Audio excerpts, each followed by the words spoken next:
Well, a very happy Sunday to all of you on this October 4th Sunday. We are talking today about Donna Smith's service titled Practicing the Principles in Challenging Times.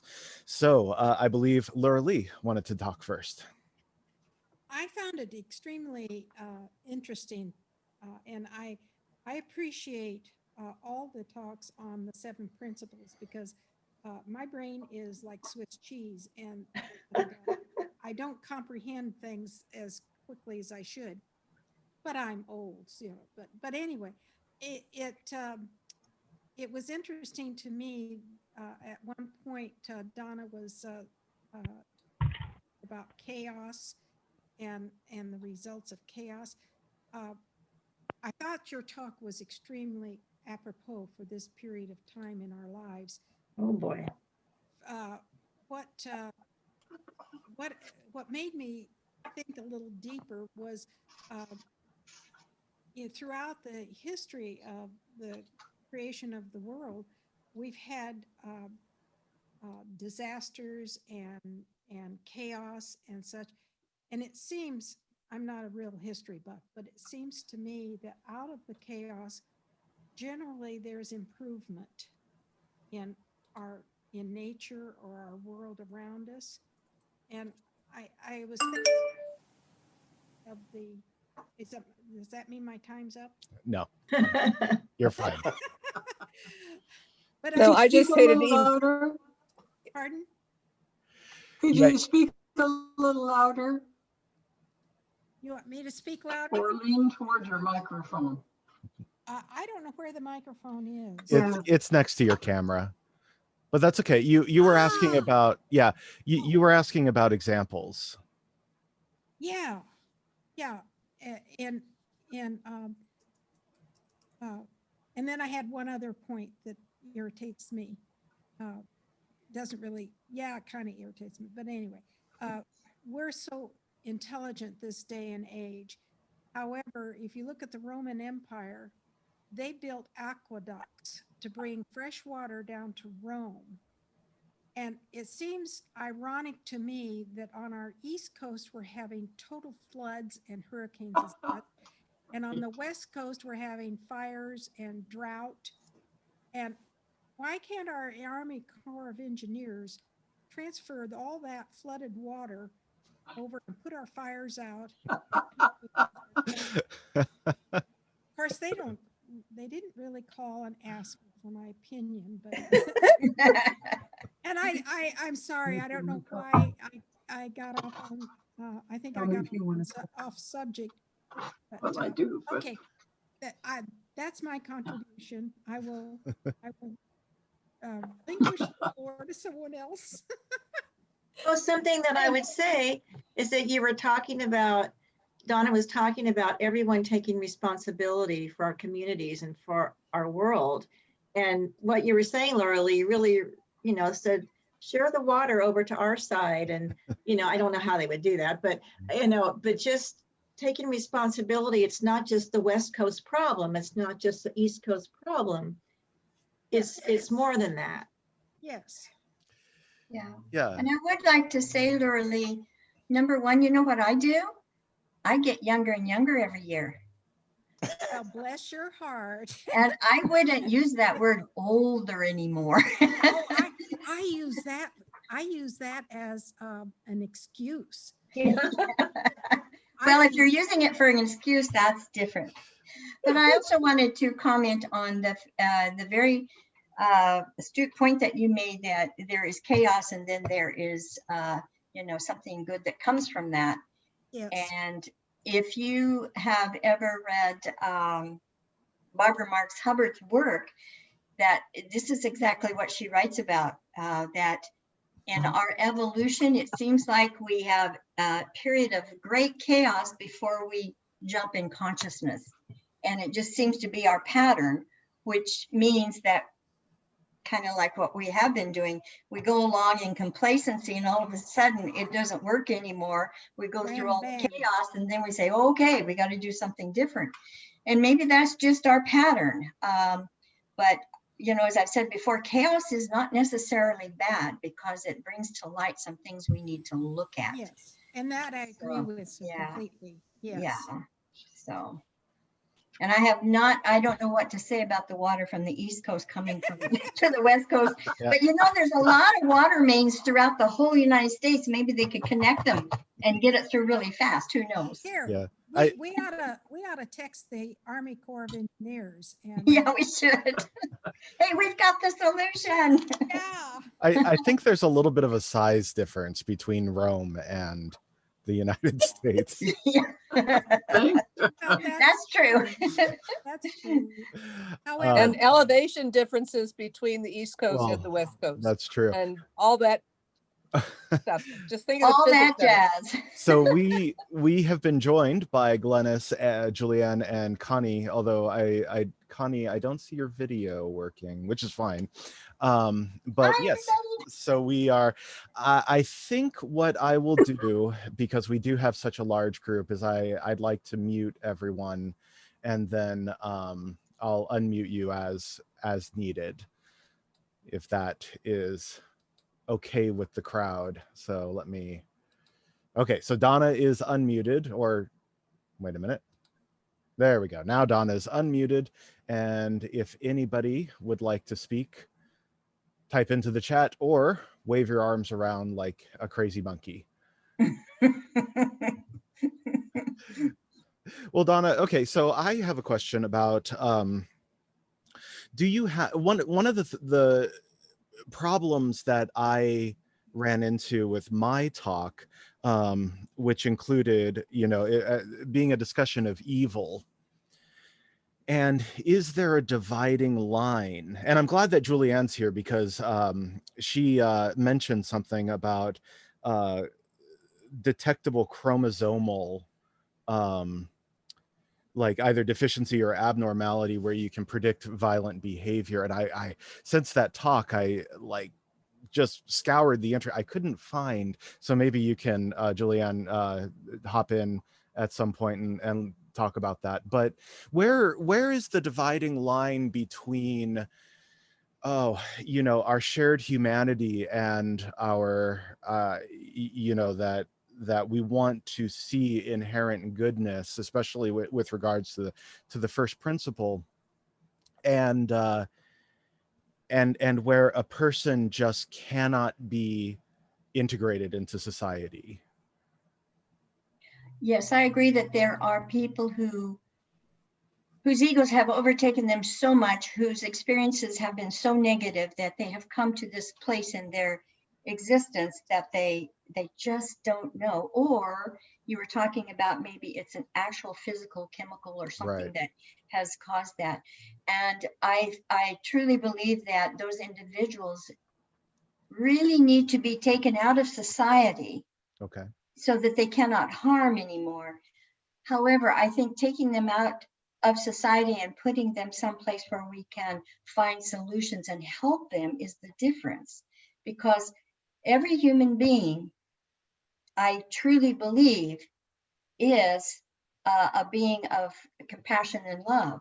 And experiences have caused them to forget that and to go into these other forms of expression, which has not been helpful to humanity, or is what humanity tends to call evil. Right. And that's all right if you want to call evil, but it's a human being who has not been shown, maybe even loved, and so they've moved into this other direction. So yes, take them out of society, but help them. You know, But every human being, every person who attacks that's a call for love, because they don't feel loved, otherwise they wouldn't be attacking. You know, so that's what I think humanity's purpose is, to help our fellow men and women who, or even children sometimes, who are in that position, because they are one with us. They are a part of us. And it's like we're rejecting a part of us if we don't show, you know, some sort of compassion.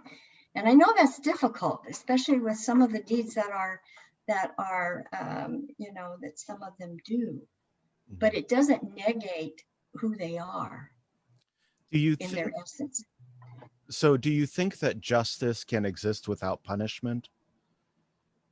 I think that,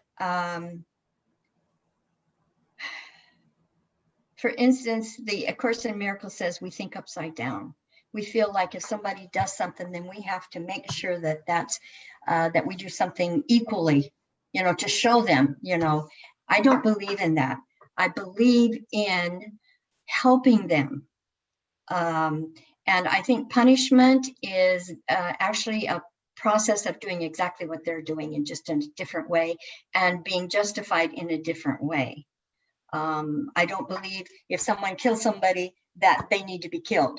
I don't believe that, and so, yeah, that's my belief. Okay. All right. Yeah. JC had something. Let's see. I've asked you to unmute, JC. There you go. Yes, Donna, you helped me look very carefully at like everything you said, like how am I coming from my principles and et cetera, et cetera. And it made me realize that that's basically the most important thing to me now in this, now that I'm in my 80s. At 84, I don't have any excuse any longer for not coming from heart.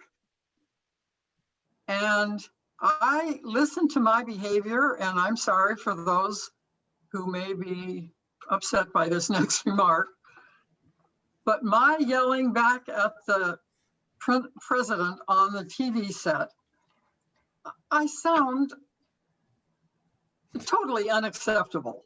I mean, I recognize his fear. I yell at him for his fear. I sneer at him for his reactions, et cetera, et cetera. Well, that's not how I want to be. So right now, my main concept is how does it look to come from heart? And in 2 more weeks, I'm going to present to you all the idea that we play using our imaginations with things that are beyond the challenge. And what you said this morning, Donna, was to do something different when we feel challenged. And that's why we have imaginations. That's what we can do by saying, okay, if you were coming from heart, how would that look? What would it be? Pick any one of the principles. If that were your prime thing, what would that look like? No, you've never done that before, but what if you did it? What if you encouraged it? That's why we have an imagination. And the imagination, I can go pretty deeply into my life with my imagination. And that's the way to get beyond making a fool of myself, yelling at the television, because that's not going anywhere. Good morning, Joanne. So anyway, I guess I'm just saying, Donna, yes, the notes I have taken, you didn't teach me anything new. You just said, let's get on with it. Thank you. Yeah, I don't think there's anything new because we've had those, well, you've had those principles, I've had mine, and I've incorporated yours because I love them so much. Okay. And they've been around. And I want to also say this. I still can yell at the TV too, JC, because, these principles, as I said before, are pure. Okay. Yeah. We are in the process of evolving. To expect ourselves to live those principles maybe right now, every moment, I think is too much. But every time that we go to those principles, when we are experiencing, you know, challenges or troubles or whatever, and we use those principles to help us through that challenge, we have moved forward. And every time we do that, the next time will be easier. But I cannot see anybody on this planet, except for maybe the ones that are totally aware and are here to help us, you know, living principles every moment. But those are our guiding principles that are wonderful. And that's why I said visit them often, because to me, they give me that foundation I need to move through some of the most horrific things that are happening today in this world. It keeps me, bringing me back to center to give me the principles that I think give us the strength. So, you know, not to be living the principles every moment is okay. Don't beat yourself up by any means, but every time that you do, you are going to find it much easier to do it the next time. So yeah. So I still yell at the TV too sometimes. It's okay. In fact, it probably helps us release some of that tension and all of that other stuff that we're feeling. And you don't want to, you know, you don't want to suppress your feelings. You want to express them in a healthy way. So I think yelling at the TV is good because nobody can hear you, you know, and it's good. Thanks, JC. Yeah. Laura Lee, I think, had something. And don't forget to type into the chat if you have a question or something to say next. I've asked you, there you go.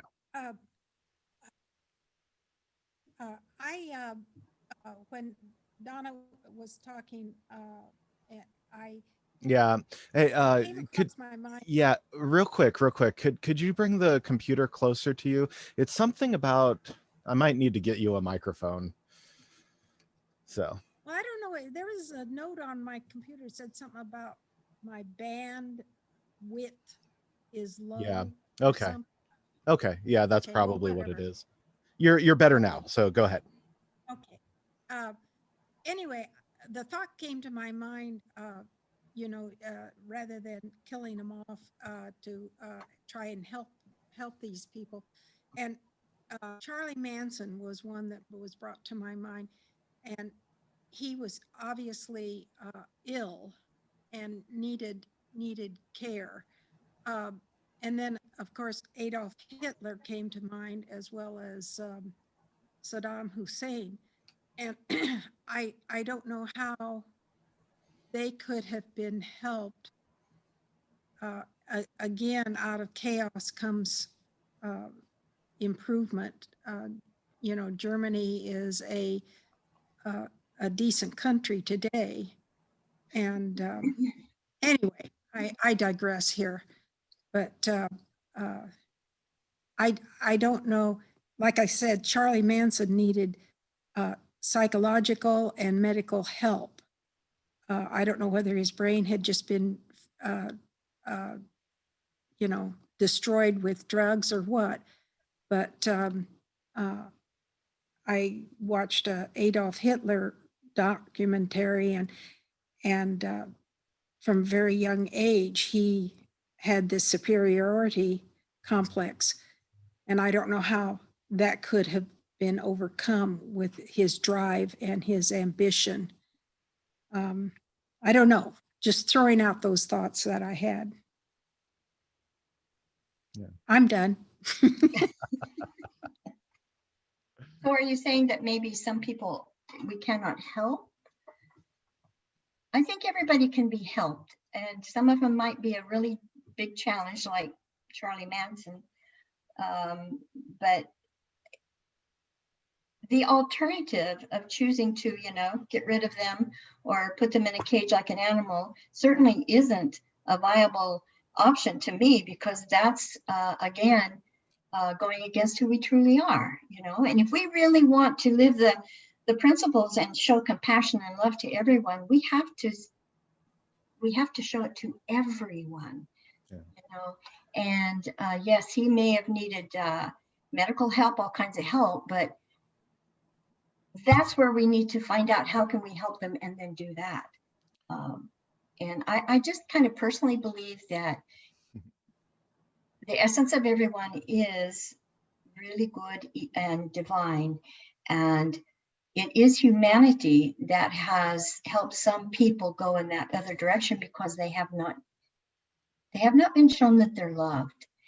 And I remember one time having Trump's image come onto my screen, and I was having a really hard time keeping Trump in that loving brother of the world kind of. And when that happened, all of a sudden I had this insight that he has never known love. I can't even imagine never knowing love, because I am so loved from, family and my friends and my church relationships and everything. So I don't know how I would act if I did not feel love, but I'm pretty sure it wouldn't be in a loving way, and so these people need love. They just need love and caring. And I think that is something that can help them grow out of that eventually. Well, that's interesting because his children absolutely adore him. He was probably a different person with them. Could be. Yeah. Yeah. Mhm. So I'm curious about moving from the first principle. If we move to the fifth principle, which is the right of conscience and the use of the democratic process within our congregation and society at large, I guess I'm curious as to how many people believe in the idea of a pure democracy and all of the potential pitfalls that go with that.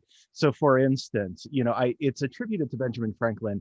It could be apocryphal, but he said that democracy is two wolves and one lamb deciding what's for dinner.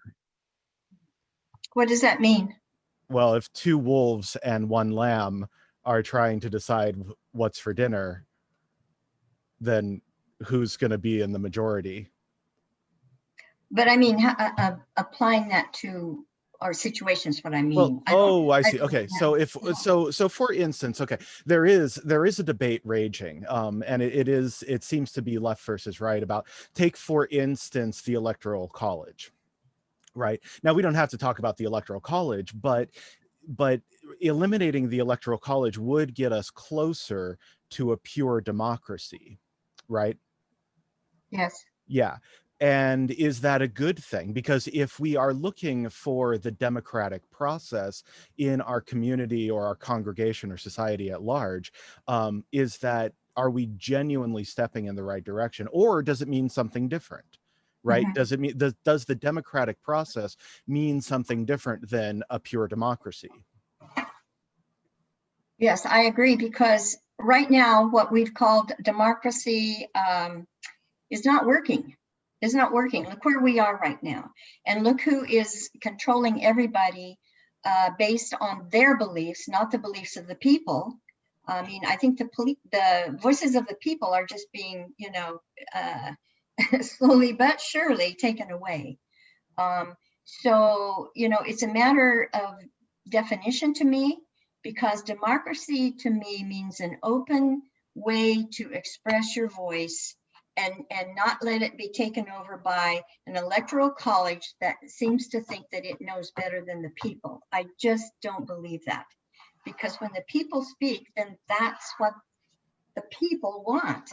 And so the way it is right now, the Electoral College, they can change that. I mean, why do we have Trump as president right now? Because of those kind of things that were changed to skew things. And that's not democracy, and taking away the ease of voting and everything. That's not democracy. That's trying to control. And so you can take a pure democracy, but if you get people within that who have power, they are going to skew it, and we're not going to be pure anymore. So then how do we define that? It's based on, to me, control. Who wants to control? So they're going to gerrymander, they're going to do all the things they can to control it. That's not democracy. So you would argue for a pure democracy? Well, I would, if we could figure out how to do it. Oh, but all these egos get in the way, and they change it and they alter it and they do this. So I don't know if it's possible, but I don't think that we should give up, that we could do this. But then how do you reconcile the one lamb, two wolves idea? I don't really understand that. Okay. I Okay. don't know what he meant. See, I don't know what he meant by that. Okay. Who Okay. are the wolves and who's the lamb? Well, okay, let's say that you have a majority population in the city that wants to divert water from farmland of a minority population, and leaving the farmland completely without water and unable to produce, being sucked up by the city. Now, the city has the population, the majority population, to democratically take that water from the farmland, right? Probably, yeah. But I don't have the think power. anybody here would argue that that is a good use of the democratic process. So that's why we would need checks on the democratic process to make sure that the rights of the minority are protected. Right. The basis of the Supreme Court, arguing or deciding in favor of marriage equality for gay people, was not based on a majority decision, or it was not based on a majority of the people's decision. Plenty of states had passed protection of traditional marriage, is what they called it. Right. It took the Supreme Court, a non-democratic institution, in order to overturn that and see justice to be done. Yeah. I'm not saying it's easy. And with all of the elements that we have created in this, and all of the different people with their different agendas, personal agendas, this isn't something that's just going to overnight all just flow into, love and caring and all that. But that doesn't mean we can't work for it, and change the elements that are based on control of a few. And as far as, the city and the farmland, the thing that came to mind for me was this, and I'm going back to what JC said. There's always a way. And when we get into these areas where we think that we know there's only this way and that way, I don't believe that. There are always ways to meet the needs of everybody. And sometimes I think, you get the populations in the city, and I'm just making an example of this, who cannot see a way to help the farmland. So we're going to keep the water here because we have more people. There's always a way somehow. And so that to me is the growing process. Okay, we need water here, we need water here. So what can we do? And so that's where I talk about intellectual knowledge and the wisdom to use it. See, sometimes we have the knowledge, but we don't have the wisdom to use it for the highest good of everyone. And so those are our challenges. I don't think anything's impossible. I think that, the city and the farmland can all have the water they need if we find the solutions that work for everybody. So that's just, a way of looking at how can we approach these problems.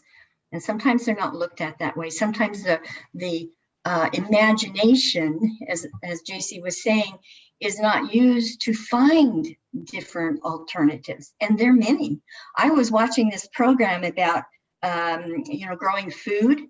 I was amazed at how these techniques they've developed are amazing. You can grow so much more food on the same amount of soil. So these are the kind of things that we need to work and get to. So that's kind of how I look at that. Okay.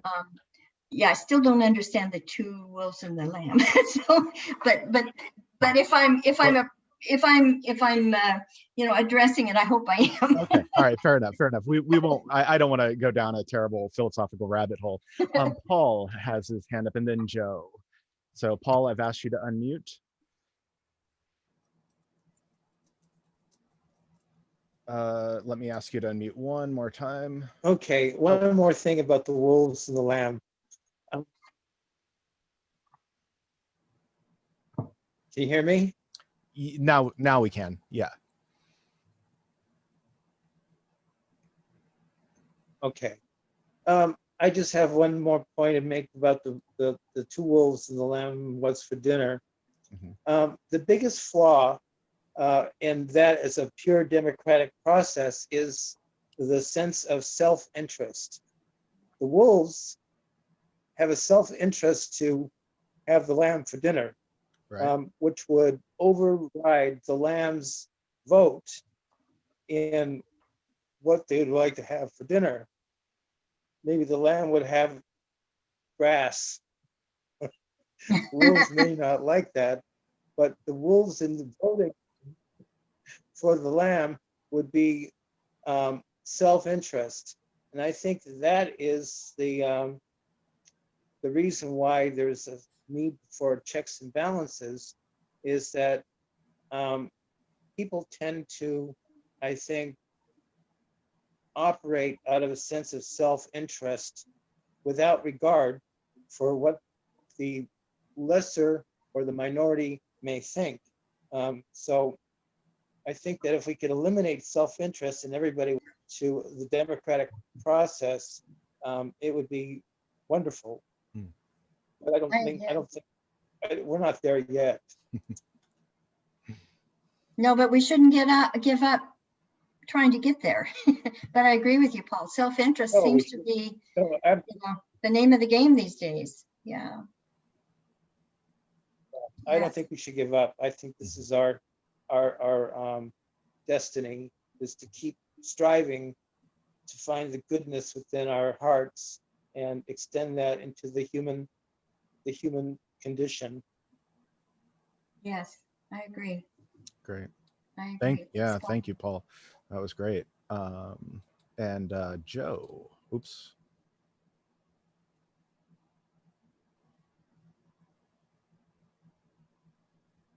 Yeah, I got in a little late for the wolf and lamb story, but I'm familiar with it. Yeah. But your comment about the water situation and the city people versus the farmers depends on what the farmers are growing. Now, if the farmers are growing food that the city people eat, it would be kind of shooting yourself in the foot to deny the farmers water.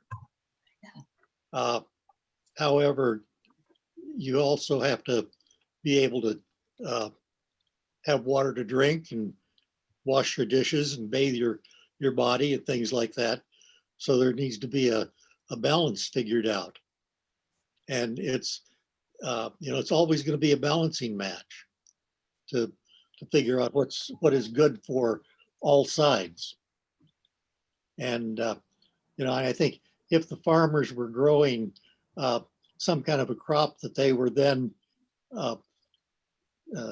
exporting overseas, I would have to ask, why are we giving them priority on the water just so that they can make a pile of money and the rest of us are going thirsty? I think the answer to that then would be to try to give the farmers an opportunity to find employment in the city. And then they wouldn't have to do all this farming and exporting.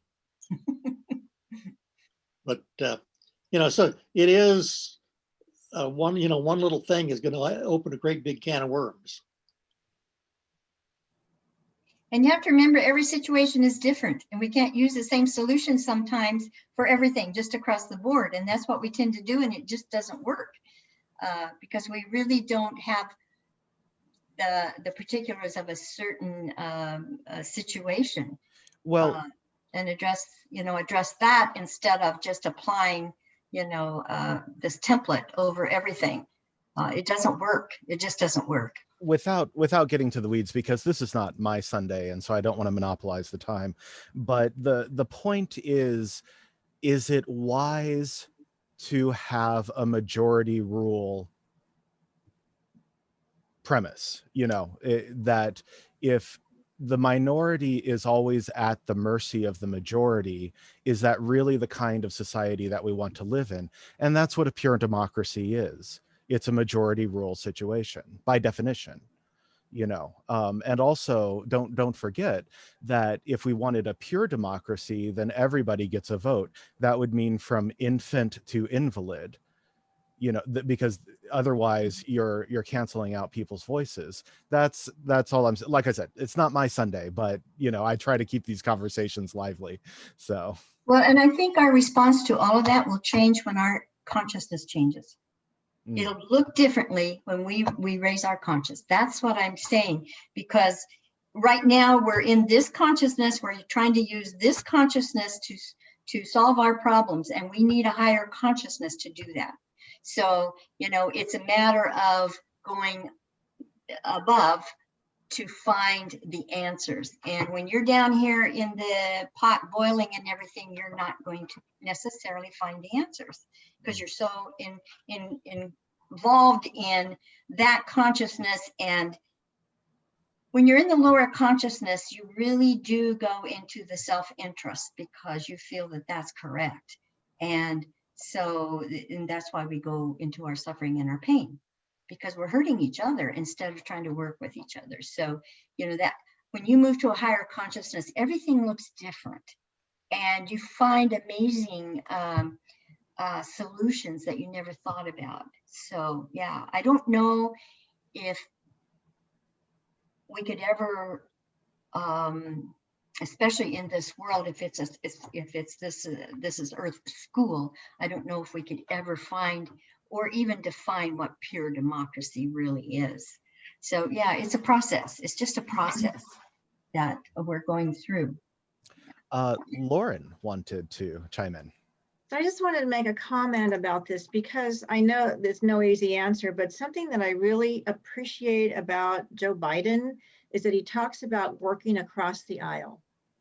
And so when there's a thing, a majority and a minority, or us versus them, that's when we're in polarity and separation. And so he talks about coming together, and in order to have, you know, work those things out, and it's not easy, of course, because of everybody's personal interests, but really working across the aisle, have the minority and majority working together to resolve a situation for the whole.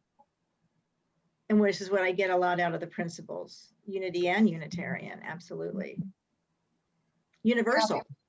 Because I think that, you know, our government was supposed to be for the people. And these two, you know, all of the things that we set up as the structure of our government were supposed to work together for the people. And it has moved into what Paul calls that self-interest thing now. Whereas, you know, Republicans won't do anything that the Democrats want because they're Republicans. I mean, that destroys the whole purpose. So anyway, yeah. Well, and vice versa, right? Yes, to be fair. absolutely. Yeah. So I didn't mean, to, you know, exclude the Democrats, no way. But it tends to be, that's what's happening right now. Instead of them coming together and saying, we need to come together and help with the COVID, we need to help with this, we need to help with that. And that's not happening. I have been shushing my mother for the last 10 minutes, but I can shush no more. You get in trouble. Yeah. Yeah, there you go. Okay, I just wanted to point out that our founding fathers developed the Electoral College because the populace of at that time was majority was uneducated in comparison to what we are today. We probably are one of the most educated countries on the world, but we still have our personal opinions, et cetera, et cetera. So I like Donna's response. I just wanted to point out that we are evolving, and I'd like to think that the majority of people are much more educated or better educated than our predecessors 200 or 300 years ago. Golly, has it been that long? Okay. Okay. Yes, it has. I'm done. Well, and you have to remember too, back then they didn't have internet. They didn't have the possibility to see what everybody was thinking and saying, you know, anytime they wanted. They didn't have that available. The lucky bastards. I know. Just imagine how peaceful they must have been. They didn't have to yell at the TV like JC. Right. Okay, let's see. I think maybe I can use some executive privilege here to move off of the fifth principle. Maybe we can just tackle another one. Maybe we can just throw it to open discussion of second principle, justice, equity, and compassion in human relationships. And Martha had something to say. There. Well, one of the things that really affected my viewing of the sermon, Donna, which I really appreciated very, very much, was a sense of the ego versus the love, and how the ego takes over, and how it's up to us to make a choice to come from love. And that's the one that is carrying with me for a general overall attempt each day that really emphasize that. The way that I was raised back in the day was very much like the unity principles that you did talk about, the omniscient and whatnot. I had learned that God was love and it was everywhere, and we could access that loving thought, those loving thoughts anytime. So, and I fall into the trap, like many of us, of getting angry and getting disturbed. And I do know that when I get in the realm of the consciousness, which I really worked on this morning for a while, it changed my whole being. I had that feeling, how it changed it.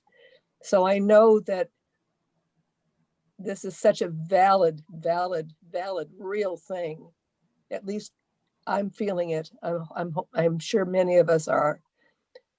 I just want to tell you how much I really felt it, and thank you that going into remembering that everyone has this ego and you need to really be aware of it. Yes.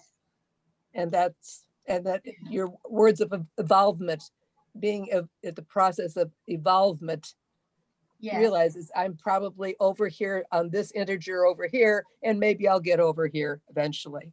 But thank you. Yes. Yeah, and just making sure that you see that, yes, this person is really a divine being. You don't have to agree with what they're doing. Exactly. But losing that perspective of who they are and making them into what they are doing, like they might be doing something idiotic, but when you say you're an idiot, so you've crossed that barrier then, and you've gone into a different consciousness, I guess is what I want to say. Yeah. Thank you. But I like that you brought up the fact that you went there and you felt the difference. And that was what I was really asking with this whole thing, was go there and see how it feels and look at those principles and what do you feel about them, because they will change you if you can go there and really, if you believe in them and you can really define what they mean for you, your life will change. It will. It'll give you great guidance through everything, when you have that foundation. That was the whole thing in my talk was around, was go there. Just go there like you did. Thank you. Martha. Yes, JC. And then I would love it if somebody who hasn't spoken yet would give us something to chew on. I've asked you to unmute, JC.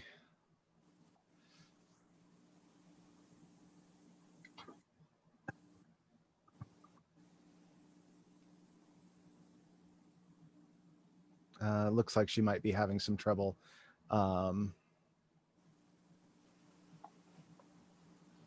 Let's try that one more time. So you don't have... There she is. There she is. Okay, am I unmuted? You are. Okay. The points that Martha and Donna just made are incredibly important, because decisions that are made in any level of outside of how this makes me feel are not really deeply important to you. So yes, Donna wanted to bring us to a point of feeling. And I just felt that when the conversation gets off onto word games and, well, other things, then how does this make me feel and therefore prepare me to act? Yes, exactly. That's something that we as Unitarians really need to get used to, because it is how we feel about something that leads us to act. How we think about something can just go on for years and never lead to action. Thank you. Hear Amen. ye, JC. Yes, we need our hearts and our brains, not just the brain. Because as I've said before, the brain will take you in circles. The heart will tell you what's true right now, you know, and will help the brain. So yeah, we need both, but don't overlook the heart, or else, yeah, that's where I feel anyway, that we get ourselves into trouble when we forget our hearts, the wisdom of the heart. So thank you, JC. Well, we haven't heard. Is it okay, Julianne, if I call on you, because I've been meaning to talk to you for a couple weeks now. For anybody, okay, so for anybody who's watched the post-service discussions, we had a discussion a couple weeks ago. It was a really, really good conversation about what do we do in the face of evil, or what do we do? And I think it ties very closely to what Donna talked about with the 7 principles. So I think the point that I brought up was the concept, the belief that there are certain people that are irredeemable. okay. And as an example, in the early 60s, social scientists had started using DNA via blood tests, and they discovered that a huge proportion of the prison populations in men's prisons had what's known as the XYY syndrome, extra Y chromosome. Okay. And they made all kinds of claims. There, you can find all kinds of published articles talking about, no, these people are utterly irretrievable, and it's not their fault. It isn't. It's biologic. They have no choice but to act on their predestined DNA. That has subsequently been challenged when fairly recently it was discovered that there are a great many men with this syndrome, with a frequency as low as 1 in every 1,000 men may have the XYY chromosomes, throwing into doubt the entire premise that the XYY population were nothing but irredeemable criminals. But that was widely used. It's never been successfully defended in court, however. Yeah. Okay. Well, and I appreciate you clearing that up, because I was reading about both the XXY and XYY phenomenon, and I couldn't find any of that. So okay, great. Well, thank you. And we also have to remember that back then we didn't have some of the technology we have today. So we're always learning and growing, and paradigms are falling down all over the place because we know more now. We have more sophisticated technology. We have more experience and everything behind us. So, to take a theory and say that's it, I think is very dangerous. And it might be that's it at that moment, but to say that that's it is, I think, dangerous for our growth, for our understanding, and even for our compassion in a lot of What this places. says to me is this is a lesson in trying to look for an easy explanation. Yeah. And the hard work is before people ever get to prison, in childhood and adolescence. Oh, I agree with you 100%. We've got to take our children and really care for them from the beginning so that they can grow up with a healthy mind and love and all of that. And boy, that's a big factor in changing our world. Our children are so important. I'm going to use the word old now. The rest of us are older and we've had all this done. We really need some help. Our children from the beginning, if we could give them that sense of worthiness, that sense of that they're powerful beings that can create, just think what the world would change into if we could use that as our basis instead of the basis they shouldn't be heard. What is that? Yeah. Seen and not heard. Seen and not heard, Right. Those kind of things that I grew up with. Those are dangerous, but we didn't know that. I'm not passing judgment because we are an evolving species and we learn. But that was a big thing back when I was a child, and the thing about men, they were taught to not show their feelings, So, when you have those kind of teachings, I have great compassion for men who can't do that because that's the way they were taught. And same thing with women, we were taught to be subservient and all that kind of stuff. So these things are changing, thank goodness. But not as a judgment, but as a learning process. But yeah, we really need to pay attention to our children so we can help change it through the beginning, instead of trying to change the older people down the road. So, I'll never use that word again. Yeah, I don't know if I should have even used the word never, but I'm going to try never to use that word again. We've got about 8 minutes to go. Depending on the depth of the comment, we could have time for one or two more. Kim, Joanne, Glennis. Yeah, Joanne? Okay, great. I've asked you to unmute. There you go. Hi, Joanne. Hi, I feel many people would not want me to unmute at home. Anyway, fooling around. When I have a problem and somebody annoys me, I find myself in a soup can just spinning around in this slosh and spinning around in this slosh, and I don't want to see anybody else's side. I am right. And then all of a sudden, as Donna, but I've known this a little bit before, but Donna introduced the word "what if" to me one day. And I thought about what if? And my world changed a little bit and it did a shift. And so I just thought this was absolutely amazing. What if? And I know I and everybody else with their what ifs can change the world. So I let that go for a while, and that pretty much works for me. And then sometimes I need a little bit more.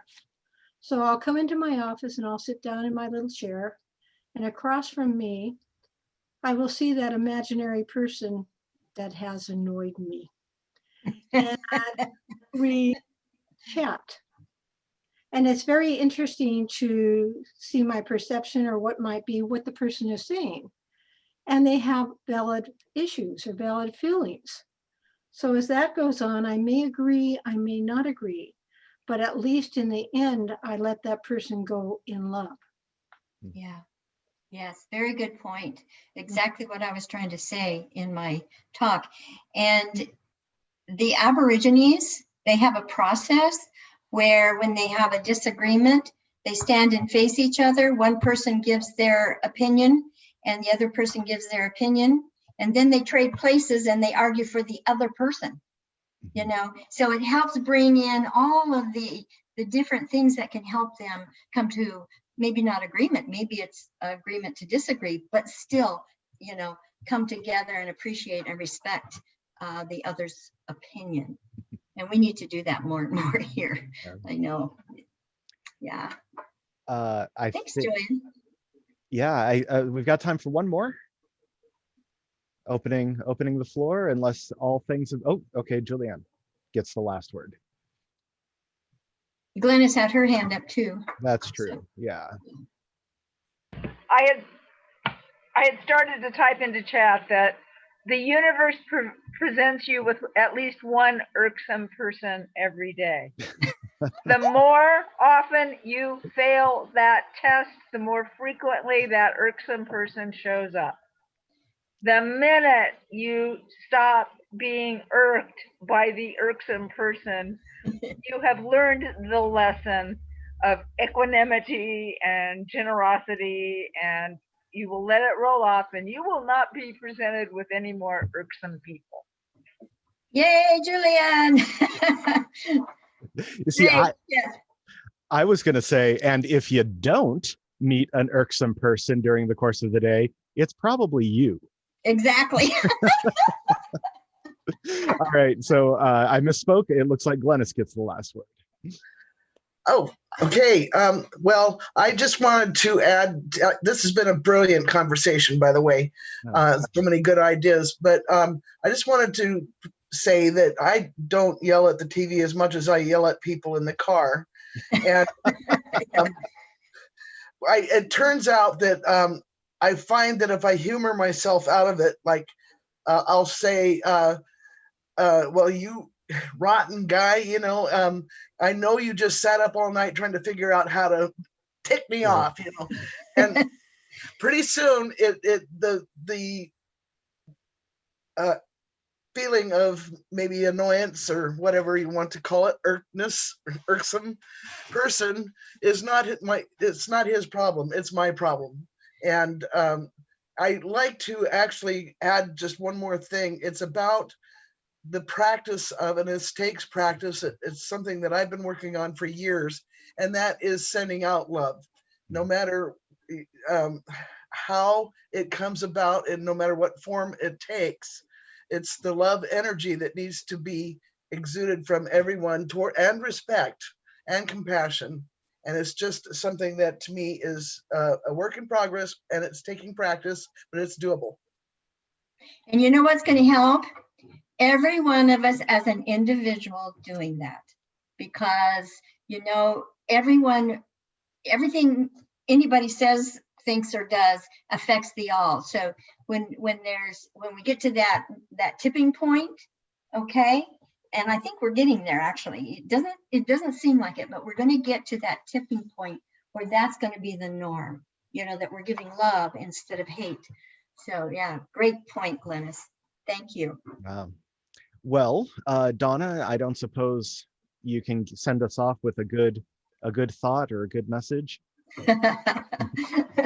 Well, first of all, I thank you so much for joining and all of your wonderful points, and I appreciate all of them, and I also appreciate all of you.